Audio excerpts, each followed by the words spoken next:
അർദ്ധരാത്രിയോടെ അയാളും മക്കളും വീട്ടിലേക്ക് എത്തി. മുൻവാതിൽ തുറന്ന നിലയിലായിരുന്നു കിടന്നിരുന്നത്.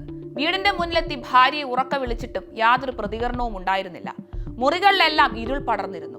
ലൈറ്റ് ഓൺ ചെയ്ത് നോക്കിയപ്പോൾ മുറിയാകെ അലങ്കോലമായി കിടക്കുകയായിരുന്നു.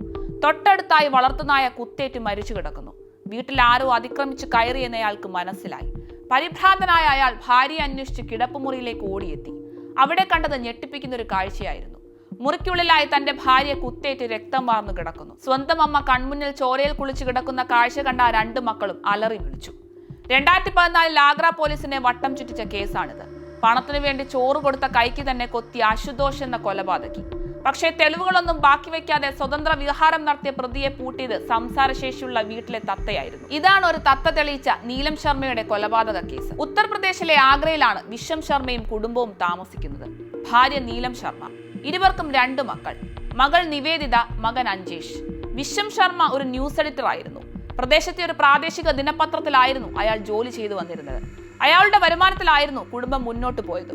എങ്കിലും സാമ്പത്തികമായ ഒരു അടിത്തറ ആ കുടുംബത്തിനുണ്ടായിരുന്നു. പരമ്പരാഗതമായ സ്വത്തും ആഭരണങ്ങളും ഒക്കെ കൈവശമുണ്ടായിരുന്നവർ. വിഷം ശർമ്മയ്ക്കൊപ്പം അയാളുടെ അച്ഛനായ ആനന്ദ് ശർമ്മയും അവിടെ ആയിരുന്നു താമസിച്ചിരുന്നത്. 5 പേരടങ്ങുന്ന ഒരു കുടുംബം.